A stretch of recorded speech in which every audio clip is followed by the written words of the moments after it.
Radhe Radhe and Pranams.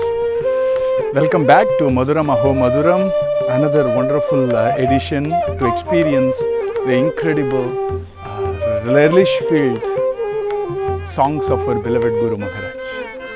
And today we are going to explore a very unique song. All songs are unique. But this song actually behoves a small introduction. And please bear with me before I introduce the song. Let's actually quickly prepare ourselves mentally and emotionally to relish this song the most. It's always important that we prepare ourselves for either an intellectual activity or a very immersive activity of relish, rasomaya, heart-filled activity. Generally, when we want to sit down and relish music, we prepare ourselves by making sure that we are comfortable, there is cool breeze flowing, and there are no other disturbances, so that I can immerse myself into that, either the song or a dance or an instrumental, etc.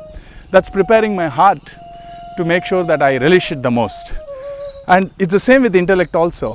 When we want to understand something which is very abstruse, when we want to understand something which is very intellectually challenging, we need to be free in our head so that all our energy, all our inner energy, intellectual energy is focused towards what we want to understand. So preparation either intellectually or in the heart is absolutely important for us to relish or understand or appreciate, whether it is something emotional or something which is intellectual, and hence preparation is everything. And this Madhura Geetam actually needs a little bit of a preparatory note so that all of us can enjoy it, because all of us come from varied cultural backgrounds and experiences. And so unless I sort of try with Guruji's grace to normalize our outlook before we enter into the song, I think we cannot really enjoy this uniqueness of this song. It is that the beauty and uniqueness of Sanatana Dharma is its breadth and its depth. You see, every philosophical concept we can ever imagine is all there in our Shastras, in Sanatana Dharma. Whether when somebody says that which exists is only one and nothing else, nobody else, it's just consciousness, highest Advaita, Sanatana Dharma. That Bhagavan Narayana embodies all the souls and the universe, highest of Vishishta Advaita, Sanatana Dharma. Bhagavan is distinct, separate and different from all the souls, and a soul can at best be near Bhagavan to serve him forever in a very spiritual world. Dvaita, it is there in our Sanatana Dharma. And now Dvaita and Advaita may look very diametrically opposite, but Sanatana, the grand canvas of our Sanatana Dharma, the vast skies of our Sanatana Dharma has a place for all the three, and maybe more. There is Shuddha Advaita, there is Dvaita Advaita, and you have many more like that. And now the beauty is, Sanatana Dharma also says, if your teacher teaches you Advaita, hold it to be the supreme truth. Look no further. Don't look here and there. You need to look at it and at it alone so that you can attain the goal, right? If your guru is a Visishta Advaita guru, then don't look any further in any other philosophy. Hold it as the truth, and then you shall realize the truth. It is the same with Dvaita also. So the same Sanatana Dharma says there has to be Tivram, which means focus. And there is breadth in Sanatana Dharma. We accept, but we adopt one. Our Swamiji sums up the spirit of Sanatana Dharma beautifully in lingua franca, English, that admire all, adopt one. Accept all, hold on to one. You see? And that's the beauty of Sanatana Dharma. Unless we appreciate this song cannot be appreciated in its entirety, because this song sort of encompasses the very spirit of Sanatana Dharma. And it's the same with our deity. The beauty with our Sanatana Dharma, which I think is pretty unique, is each of us can choose our favorite deity, Ishtadevata. Some of us are Rama Bhakta, many of us are Krishna Bhakta, some of us are Hanuman Bhakta, some of us are Shiva Bhakta, Muruga Bhakta, Devi Bhakta, you know. And there are Puranas for all these Bhaktis, written by the same author. Vyasa Bhagavan wrote everything. And in each Purana, he elevates the deity to the highest, saying, he is the supreme deity, go worship him. Look no further. And you will realize the truth. Do you see this? Apparently contradictory here, but if you are having the culture of Sanatana Dharma, it's very easy to accept. And that's the beauty of our Sanatana Dharma. Ramakrishna Paramahamsa, our Swamiji, and all the Mahatmas says, you see a lake out here, right? And there is the steps which go down the lake. Huh? And like that, there are steps on 4 sides of this little pond. And this way of approaching the lake is diametrically opposite to that way of approaching the lake. This is northward, that is southward. It appears diametrically opposite. But if I descend the stairs with faith that this will lead me to water, guess what? I get to the water. It's the same for them, same for them, same for them. But the water is common. You call it water, you call it Nilu, you call it Tannir, you call it Neer, you call it Pani. Vastu, that entity is one. People call it by different names. For me to go and drink deep into this fountain, this elixir of life called water, I need to have faith in the path which I am going. If I don't have faith, I get down a few steps and then change my mind, try to find a different route to get into the water, and all my life I would be getting down, getting up, getting down, getting up, not going anywhere, going round and round, but not coming to where I need to be, which is water. And that's the reason why Sanatana Dharma compares the truth to this water and the various paths to these wonderful flights of stairs all around the pond. Take any stair, it will take you there. But you don't keep going round and round. Keep going deeper and deeper down, you see, towards the core, towards the self. And Bhagavatam gives the grandest of all wonderful truths. Vadanti tat tattva vidastattvam yajnanam advayam brahmeti paramatmeti bhagavaniti shabdyate. That one truth is one. Like we call it water, some chemists call it H2O, and some poets call it elixir of life from heaven. It's water, na? It quenches the thirst. It is the source of our life. Likewise, our source, our father, our mother, our cause is one. People who are yogis call it Paramatma. People who are bhaktas call it Bhagavan. People who are prema bhaktas call him Kanna or Kanaya. And people who are Vedantis, people who are doing Vichara Marga, people who go with the path of Vedanta Vichara call it Brahman. But that which exists is one.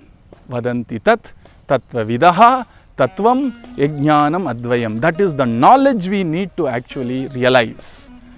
And then the grand purpose of life is over. So you understand now, I am sure with me, that Sanatana Dharma is vast. It has various paths. And each path leads to the same goal. But each path cannot lead to the goal if we have a little distraction over the other paths, or if we are unsure about this path, or if we are saying, I think all paths lead us there, so let me go in all these paths and I will go round and round the pond, but I can never drink deep into its waters. And so Sanatana Dharma teaches us a lovely, apparently contradictory but complementary streams of acceptance and complete one-pointedness, especially in bhakti, one-pointedness. It's called Thivram. Thivrena bhakti yogena. Wherever the word bhakti comes, we always find that there is an adjective. Ekena manasa, ananya bhakti, thivrena bhakti yogam. Not that this deity is superior, this deity is inferior. That's not the question at all. We are not going to discuss that. If I am a Krishna Bhakta, Krishna is my supreme Bhagavan. There is nobody above Krishna. And for me, I just look at Krishna because he embodies all other deities. All other deities are related to him. So I don't have to distract myself from Krishna. It's the same for Rama. It is the same for Hari, Vishnu, whichever is your favorite deity. You see, that's Bhagavata Dharma. And once we have our chosen deity, for us it's Krishna, for me it's Krishna, as shown by my beloved master. Krishna encompasses everybody else. If I worship Krishna, I worship everybody else. That's my bhava. That's my meeting point of acceptance and focused one-pointedness of Krishna Bhakti is Deva Narayanang Gajaha. Our Narayana is the Angi. He is the actual whole and all the Devas are his parts. So if I worship Narayana, I don't have to look any further. He is my bhava. There is no actual disrespect of any other deities, but there is this complete one-pointed love, reverence, awe and respect for my chosen deity without trying to put down on other deities. I think with that, we are ready to enter into this wonderful Madhura Geetam. Let's do a Guru Dhyana. Kalage Sundarakaram Sadaika Priyadarshanam Ajnananashakam Devam Sadgurum Muralidharam Murali Manditakarakamalam Munijanamohanam Vyatyastapadam Vanamala Dharinam Prema Bhakta Mandala Nitya Kirtitam Premikavaradam Ashrayeham. This Madhura Geetam which we are going to actually discuss today is a Madhura Geetam which our Swamiji graced during our Vasantotsava about 3 years back. And our Thakurji and Madhuri Sakhi were in the swing, and people were celebrating. There were lovely little lamps everywhere, beautiful floral garlands, floral arrangements. Our Thakurji and Madhuri Sakhi were in this swing. That which they relished the most is being in the swing together. And there was this lovely creepers which adorned the chains of the swing. There were wonderful floral roof, floral walls. Whole thing was like the very reflection of Vrindavanam, which is our Bhagavan's eternal abode. And while slowly we were celebrating, singing with a lot of instruments, music, our Swamiji felt this joy of a bhakta. The spontaneity of this great Mahans, they have the spontaneity of prema springing from their heart, and they immediately become a little divinely intoxicated with the prema, and the words which come out of that intoxication is doused with tremendous relish, soaked with tremendous relish is the right word. And so he started by saying, Krishna, is there a deity greater than you? Is there a deity sweeter than you? Is there a deity gentler than you? Is there a deity who has a lovely charitra, who has done so much leelas as much as you have done? And Swamiji himself has sung, Nidan azhagendral un peyarum azhago, peyardan azhagendral urum azhago. Krishna, your name is beautiful. You are beautiful, your Murali is beautiful, your Mayilpili or your peacock feather is beautiful, your tinklets of the wonderful exchanged feet, Vyatyasta Padam is beautiful, Pitambaram is beautiful, your eyes are beautiful, Madhuradipate Akhilam Madhuram, the way you walk is beautiful, the way you talk is beautiful, the way you smile, sidelong glances are beautiful, everything is beautiful, Krishna. Your story is beautiful, your companions are beautiful. Of course, my Swamini is the beauty of all the beautiful. And then your place, Vrindavanam is beautiful. And greatness, Indra falls at your feet, Brahma falls at your feet. Our own Jagadguru Kailashapati is awed by your wonderful Leela, especially Rasa Leela. Narada Maharishi is singing your glory, Prahalada Swami is singing your glory, Tumburu is singing your glory, all the rishis are during meditation on your wonderful holy feet. The whole universe is bowing down to thee. You are the supreme, you are the greatest, you are the most beautiful. And then came the bhava.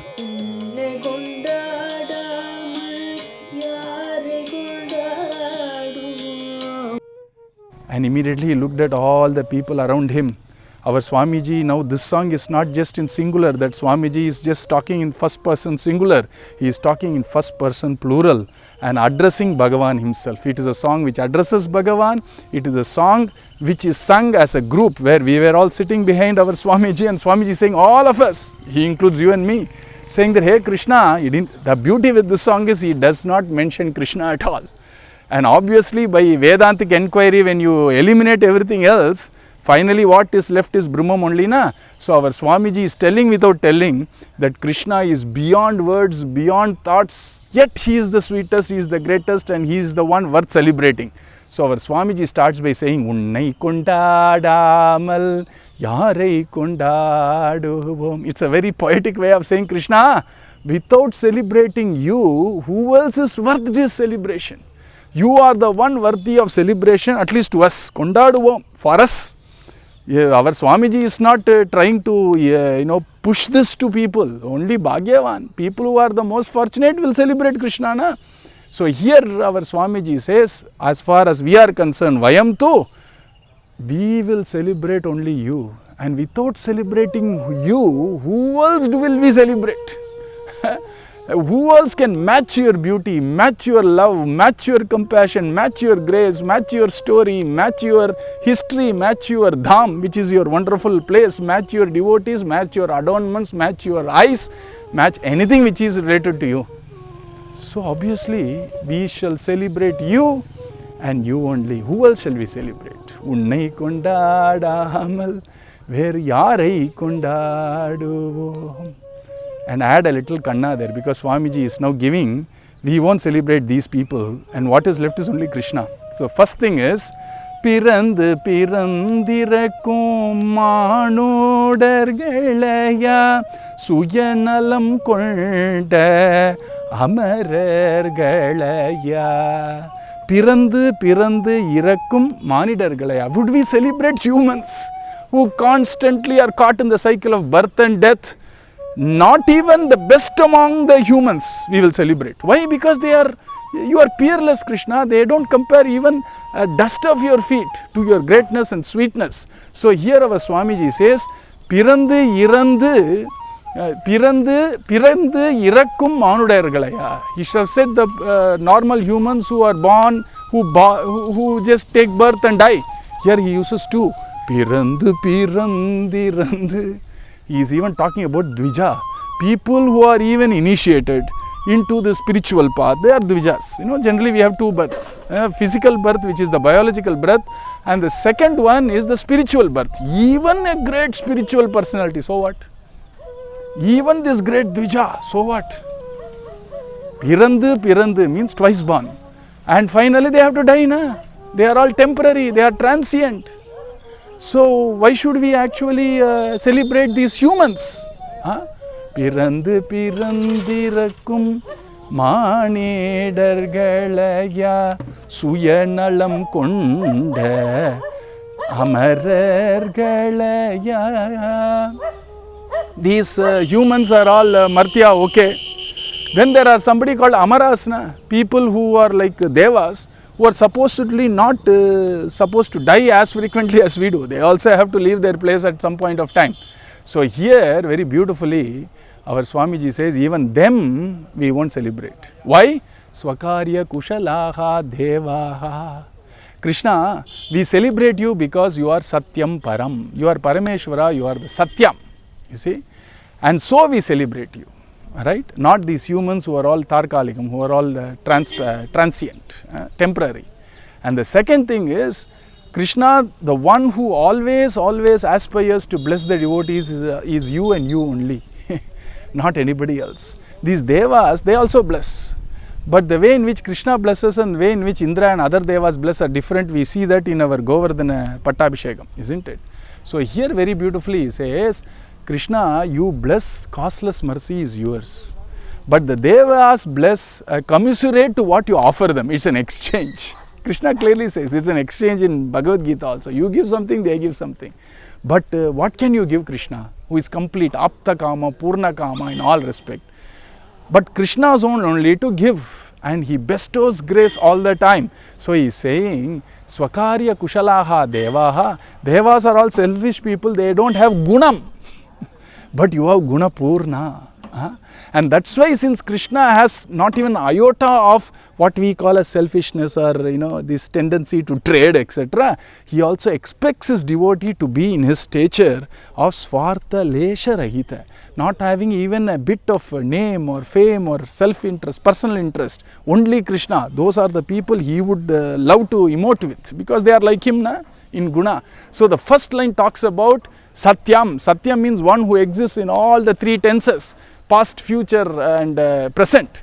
In this yuga, next yuga, all through the eternity of time, that which exists even during Pralaya is our Krishna. So not humans because they are all temporary, not Devas because they don't have Guna Purnam. So Krishna, I celebrate you because you are Satyam first. which is how Bhagavatam starts. Second, I celebrate you because you don't have an iota of selfishness, you are love. Where there is selfishness, there is no love. Where there is selflessness, there is love. The second reason why I celebrate you is because you are made of love. When you have a small little doll, you can make the doll of ice cream. Na? They have it as a lovely ice cream cake doll. The doll is made of ice cream. Ice cream and doll are inseparable. Imagine our Bhagavan Sri Krishna is made of this material called love. Priyam, Priyam, Priyam. There is not even an iota of selfishness in that Priyam. Hence, we celebrate you, Krishna, because you are the very embodiment, you are the very expression, you are the very source, you are love. And so he is saying, Unnai kondadamal yarai kondaduvum Swatantiram illada kolgalaya. There are a lot of planets and there is a lot of constellation, etc. As per astrology, which is a very genuine science, the planets decide what happens to us.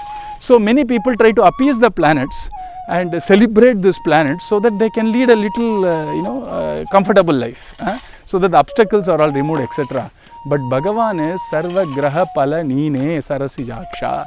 Our Swamiji himself in a different Madhura Geetam says that Ananta Padmanabha Navakolgalin Palan Arulbavan Narayanani. That Narayana, he is the one who gives the fruit of even all these planets. So planets don't have any independence. They themselves are suffering. You know, one planet has eye not properly functioning. One planet walks with a limp.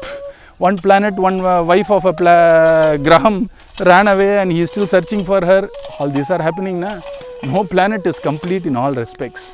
But one who is complete, one who is Swatantra, which means the one who can shower the grace independent of what our past is, what our present is, or what our destiny is Krishna. Hence I will celebrate you. If at all you want a reason, I will tell you.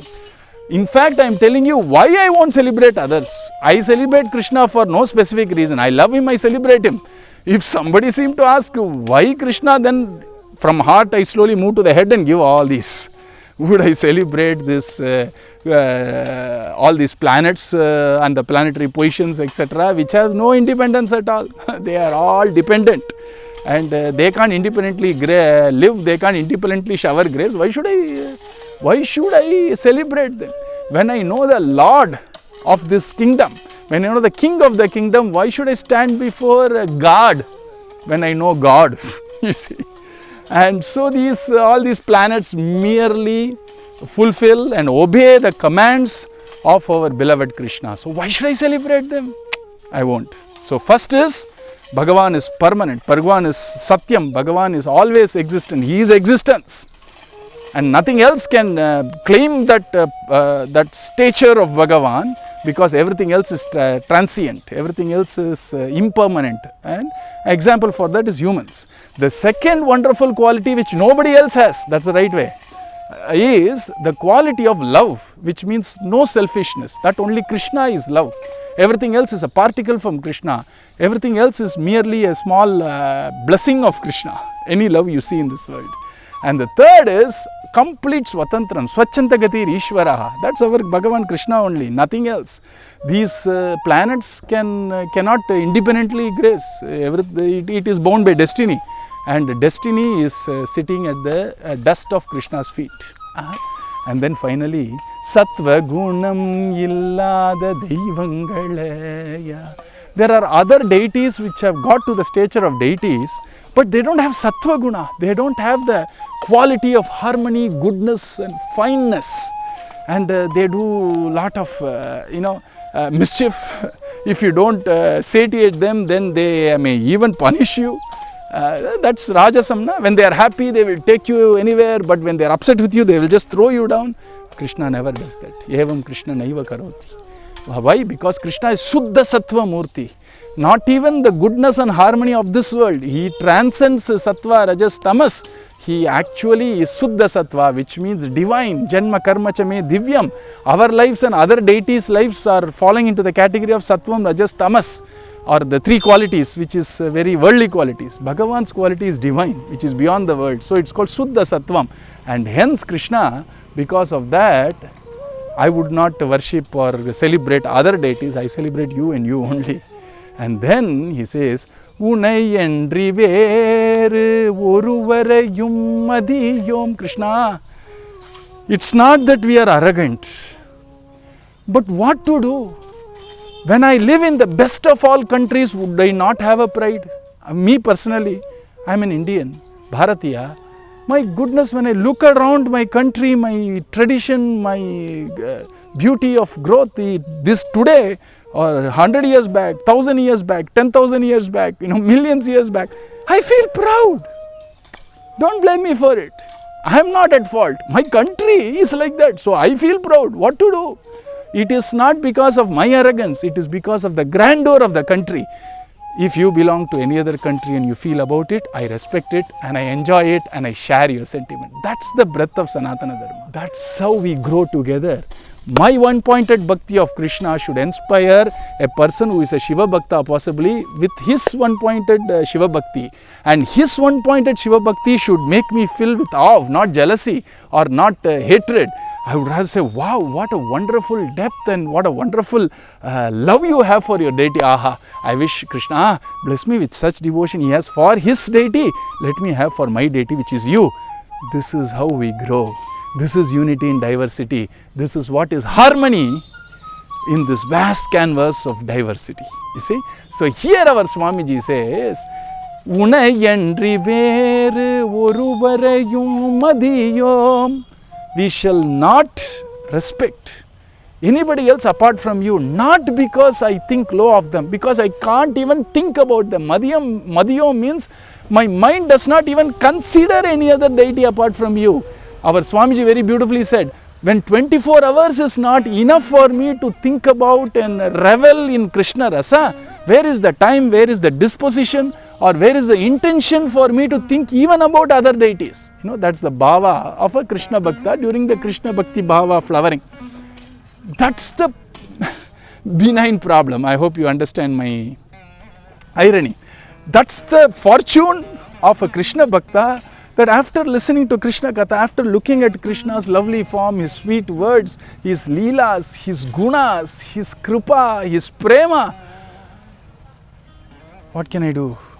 I am not able to even consider any other deity, says this Madhura Geetam. If you are a Rama Bhakta, you can actually fit it to Rama Bhakti also. If you are a Narasimha Bhakta, you can fit that to Narasimha also. You see? Here our Swamiji is actually talking about our Thakurji. Some people see our Thakurji as Rama, some people see our Thakurji as Narasimha, and so on and so forth. So it is Thakurji's greatness which he is talking about. Depending on your chosen Devata, you can have the bhava of any Devata of your choosing. But here he says, finally, see the bhava. Remember I told you the spontaneity of a Bhakta should be relished, like Sita Mata relished Anasuya Devi's celebration of her Bharta, her husband. Likewise, our Anasuya Devi relished our Sita Mata's celebration of Ramachandra Prabhu. Likewise, he is saying, Krishna, because I am intoxicated with your grandeur, with your love, with your stature, with your supremacy, that he ends with a very shocking note, which is expected of a Bhakta because of his one-pointed, Tivra, Ananya Bhakti, which is Marandum Avar Vasalai Midiyo. Even forgetfully, we shall never step into the doors of other deities. What does it mean? It means what is called as chastity in this wonderful relationship between a husband and wife. When the husband is such a gunavan and the wife is such a gunavati, then the wife would constantly think about the husband would constantly think about the wife. They won't even consider anything else. That's the love, that's the beauty, that's the bond. So generally people use this Pativrata Dharma as an example for devotion, where a devotee cannot imagine any other deity in the heart. In a cave, there can be only one lion, you see. And a devotee would make his heart the cave, or the inner chamber, Garbhagraha, for his chosen deity to come and sit in this wonderful throne of his own heart. And that's the depth of love. We have to understand it in that concept. Don't please bring in any other corrupted ideas of am I bigger. There is no comparison. Because Bhagavata Dharma, these Madhura Geetam is rooted in a wonderful ground called Nirmatsaranam Satham.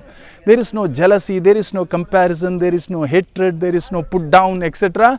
But this is an expression of the highest love. We need to prepare our heart to receive such Madhura Geetam with that grounding of the highest love.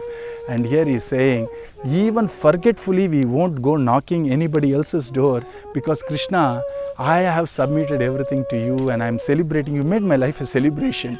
Whether you put me in this wonderful, lovely, cool waters of joy, or you throw me into the tumultuous ocean of challenges, I shall call out your name. I shall think about you only. If at all I have to pray, I will pray to you only. If I celebrate, I will celebrate you only. That is the grandest one-pointed devotion. And the beauty is, our Swamiji did not mention which deity. That's the breadth of our Swamiji, saying that if you are a Krishna Bhakta, it is Krishna. If you are a Rama Bhakta, it is Rama. Narasimha Bhakta, it is Narasimha. You fit all this and it will work well because of the love in our heart. And that's the beauty of this song. It shows the depth of love without the corruption of comparison or hatred or dvesha or ninda. You see, that's the uniqueness of this song. Imagine your favorite deity, whether Krishna, Rama or Guru himself. And sing this song, it will fill you with tremendous joy. It will fill you with tremendous relish. It will fill us all with tremendous rasa. Unnai kondadamal வேறு யாரை கொண்டாடுவோம்? உன்னை கொண்டாடாமல் யாரை கொண்டாடுவோம்? உன்னை கொண்டாடாமல் யாரை கொண்டாடுவோம்? உன்னை கொண்டாடாமல் யாரை கொண்டாடுவோம்? உன்னை கொண்டாடாமல் யாரை கொண்டாடுவோம்? உன்னை கொண்டாடாமல் யாரை கொண்டாடுவோம்? உன்னை கொண்டாடாமல் யாரை கொண்டாடுவோம்?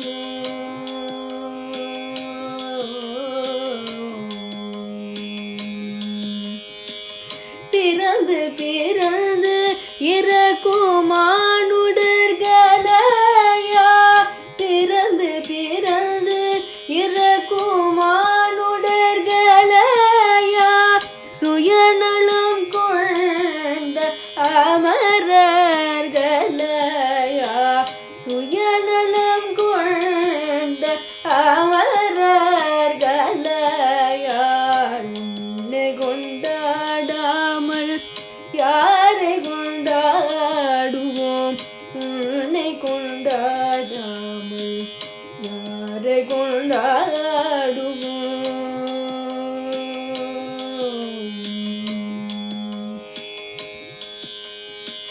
ஸ்வதந்திரம் இல்லாத கோள்களையா, ஸ்வதந்திரம் இல்லாத கோள்களையா, சத்வகுணமில்லாத தெய்வங்களையா, சத்வகுணமில்லாத தெய்வங்களையா, உன்னை கொண்டாடாமல் யாரை கொண்டாடுவோம்? உன்னை கொண்டாடாமல் யாரை கொண்டாடுவோம்?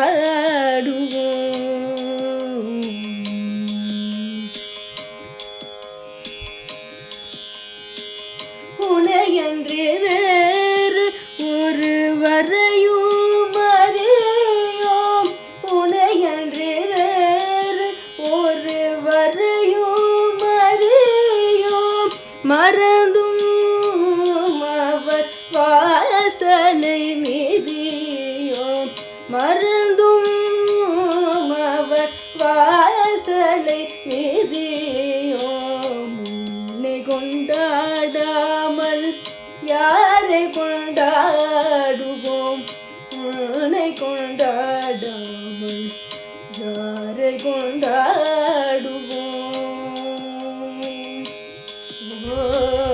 माधुरी सखी समेत प्रेमिका वरद ठाकुर जी की जय, सद्गुरु महाराज की जय. Radhe Radhe. Till we come back with another wonderful Madhura Geetam. Radhe Radhe.